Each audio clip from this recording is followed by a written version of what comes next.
मर्यादा की शौर्य कथा के नायक हुए जहां छत्रपति शिवाजी महाराज, आज उसी का गौरव गान।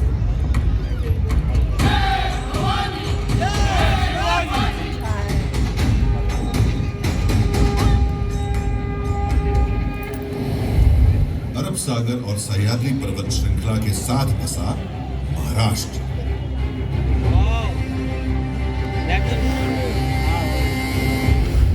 पर महाराष्ट्र के संस्थापक और प्रथम शासक कहे जाते हैं सातवाहन। उनके बाद आए वाकाटकू की विश्व प्रसिद्ध कृति है अजंता गुफाओं की कलाकृतियां। यादवों ने देवगिरी को अपनी राजधानी बनाई और मराठी को महाराष्ट्र की शासकीय भाषा। शासक बदल रहे थे, राज्य की सीमा बदल रही थी, महाराष्ट्र भक्ति आंदोलन की राह पर भी चल रहा था, जिसके केंद्र में थे पंढरपुर के भगवान विठोबा।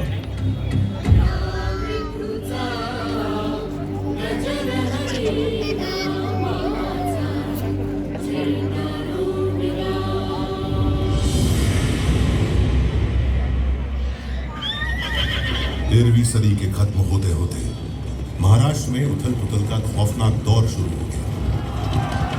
आक्रमणकारी शासक अलाउद्दीन खिलजी ने देवगिरी पर हमला बोल दिया।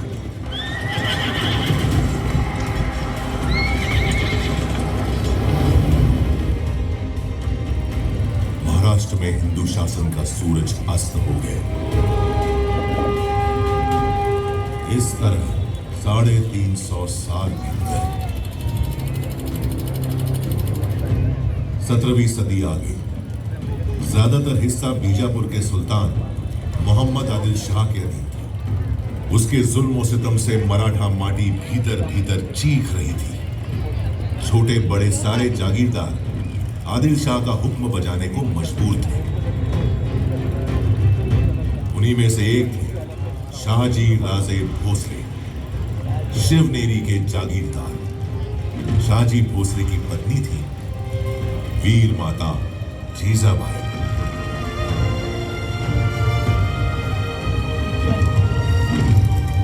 जब भारत भूमि मांग रही थी एक शूरवीर सूरमा महान, जीजाबाई ने जना पुत्र मराठा शान, प्यार से पुकारा शिवबा, जिन्हें हम जानते हैं छत्रपति शिवाजी महाराज के नाम से।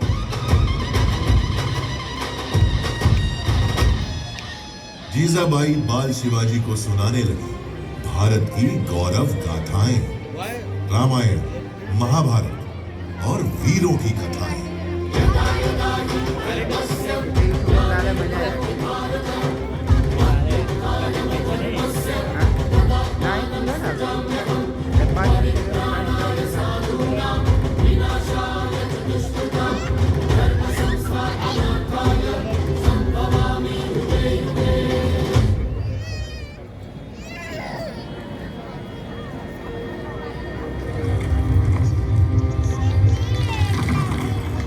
मराठाओं की जमीन ही नहीं, स्वाभिमान भी गिरवी है। इस पीड़ा से बेचैन हो रहे थे बाल शिवाजी। 15 की छोटी उम्र में ही वीर शिवाजी ने जोड़ लिया अपने साथ मराठा मावड़ों को, समूचे मराठा समाज को। उठा लिया एक अद्भुत संकल्प, मैं शिवाजी शाहजी भोसले मां और मराठा माटी की सौगंध उठाता हूं। मेरे जीवन का लक्ष्य है हिंदवी साम्राज्य और मैं ये हासिल करके रहूंगा।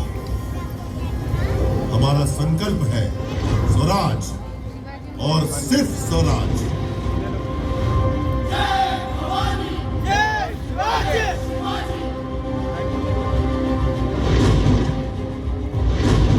मस्तक तिलक, हाथ तलवार, अश्व सवार, शक्ति अपार, उम्र अभी सिर्फ 15 बार। चढ़ तोड़ना किले पर, फहरा दिया हिंद स्वराज का प्रथम पताका। नाम रखा प्रचंडगढ़।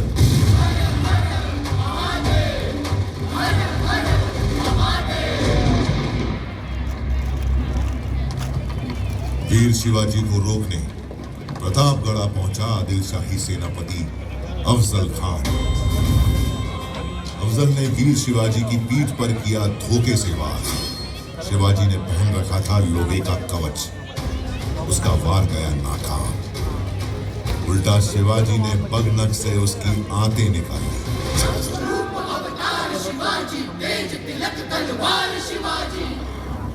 थर्रा उठी थी आदिल शाही हुकूमत, थर्रा उठा था दिल्ली का मुगल सुल्तान।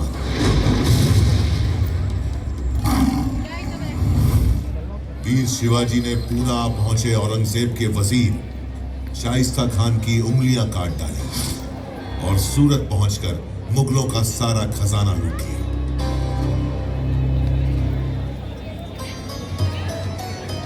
औरंगजेब के सरदार जय सिंह के साथ पुरंदर संधि के बाद वीर शिवाजी पुत्र संभाजी सहित औरंगजेब से मिलने आगरा पहुंचे, जहां औरंगजेब ने वीर शिवाजी को बंदी बना लिया।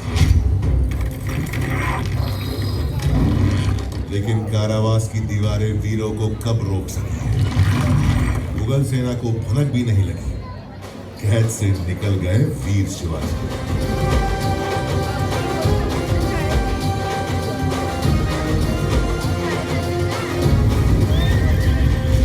इसके बाद तो जैसे जाग गई हो शेर की शक्ति, रगों में दौड़ पड़ी हो बिजली की तेजी। शुरू कर दिया स्वराज से मुगलों का सफाया, मावड़ क्षेत्र में कायम कर लिया एक छत्र राज, स्वराज,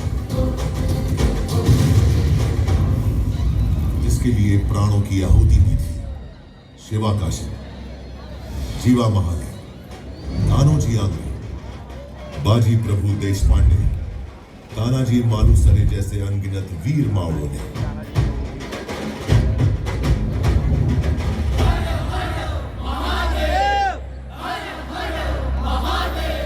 रायगढ़ में हुई भव्य तैयारी, वैदिक विधि विधान से संपन्न हुआ वीर शिवाजी का राज्याभिषेक।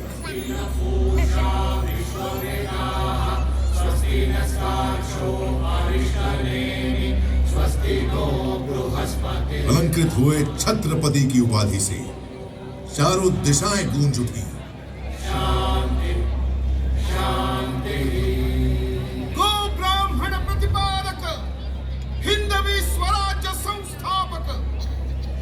छत्रपति शिवाजी महाराज की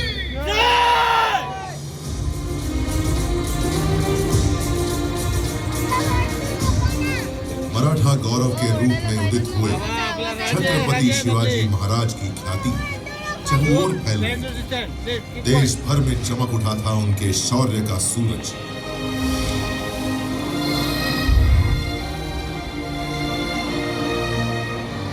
सन 1680, तारीख 3 अप्रैल, हिंदवी स्वराज्य का चमकता सितारा अस्त हो गया।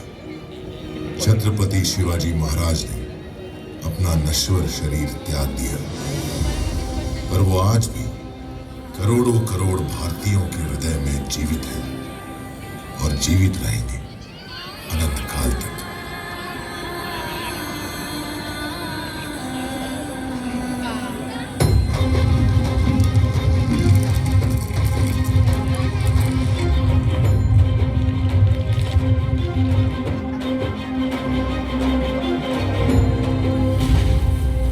और राष्ट्र रक्षा की परंपरा को आगे बढ़ाते हुए महाराज पुत्र छत्रपति संभाजी महाराज और मराठा पेशवा मुगलों और अंग्रेजों से खूब लड़े। लेकिन 1857 आते आते मराठा स्वराज्य सहित संपूर्ण भारत पर अंग्रेजों का कब्जा हो गया। समूचा भारत अंग्रेजों के जुल्म और अत्याचार से त्राही त्राही कर उठा।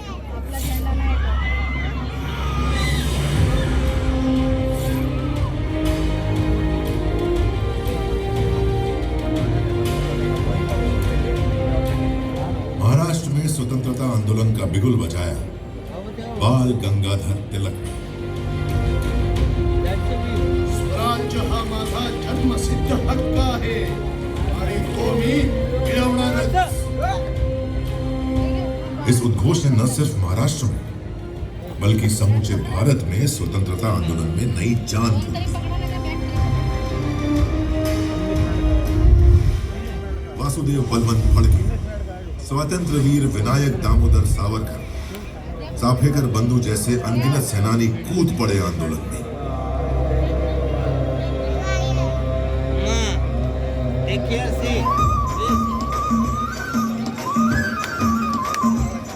महात्मा गांधी दक्षिण अफ्रीका से भारत लौट आए। मुंबई उनके आंदोलनों का प्रमुख केंद्र बन गया। दांडी यात्रा हो, असहयोग आंदोलन हो, महाराष्ट्र के स्वतंत्रता सेनानियों ने महात्मा गांधी का भरपूर साथ दिया। गांधी जी ने मुंबई के ही गोवालिया टैंक मैदान से भारत छोड़ो आंदोलन की हुंकार दी और भारत में अंग्रेजी हुकूमत की नींवें हिला दी।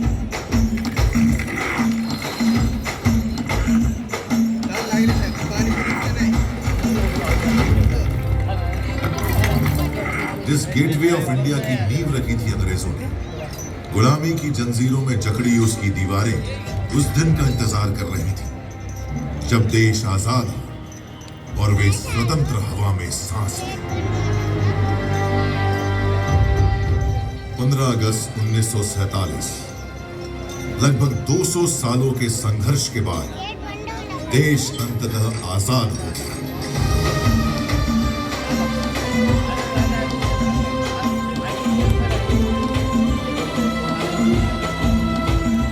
उसकी आजाद मुस्कुराहटों को महसूस कर रहा था सारा देश।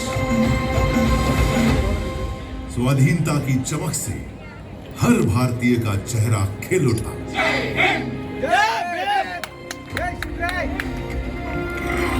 अंग्रेजों का आखिरी समुद्री बेड़ा रवाना होते देख रहा था गेटवे ऑफ इंडिया। समय का पहिया स्वतंत्र भारत में प्रवेश कर गया। एक नया सूर्य उदित हुआ, भारत का भविष्य चमकाने को। कानून के महाविद्वान डॉक्टर बाबा साहेब आंबेडकर की अगुवाई में स्वतंत्र भारत का संविधान बना। बाबा साहेब के विचार और उनकी नीतियां नए भारत के निर्माण और इसके सामाजिक उत्थान का आधार बनी। संघर्षों में निखरना मराठा माटी की अनोखी फितरत है। आजाद भारत की आर्थिक मजबूती के लिए महाराष्ट्र ने चुना औद्योगिकरण का मार्ग।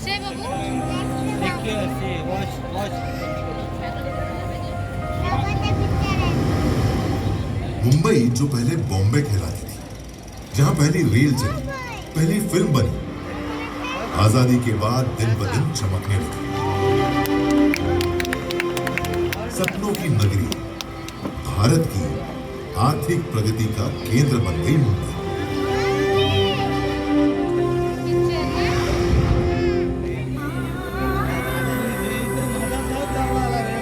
भारत चल पड़ा उन्नति की राह।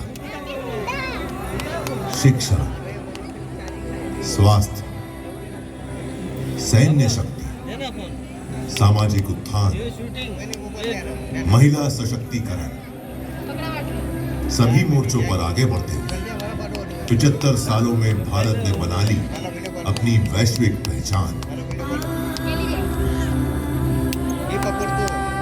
जिनके बलिदानों से मिली अनमोल आजादी, उन्हें नमन करते हुए सारा देश मना रहा है आजादी का अमृत महोत्सव।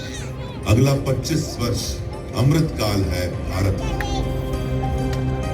भारत जानता है गति में है प्रगति, रुकना नहीं, झुकना नहीं। संकल्प है आज के भारत के, सर्वश्रेष्ठ भारत, सर्वशक्तिमान भारत। लक्ष्य है आज के भारत के। इन लक्ष्यों की प्राप्ति के लिए चाहिए जो दृढ़ संकल्पी और दूरदर्शी नेतृत्व। सौभाग्य देश का कि वह हासिल है आज। निरंतर आगे बढ़ रहा है देश यशस्वी प्रधानमंत्री श्री नरेंद्र मोदी के नेतृत्व में, जिनका संकल्प है आजादी के शताब्दी वर्ष 2047 से पहले भारत को विकसित देशों की सूची में शामिल करना, और यह संभव है उन पंच प्रणों के दम पर।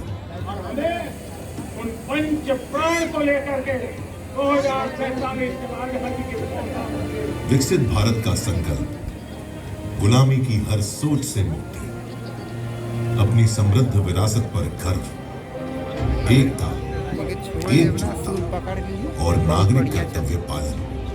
देखिए इन 5 प्रतिज्ञाओं के दम पर भारत बनेगा विश्व की दूसरी सबसे बड़ी अर्थव्यवस्था।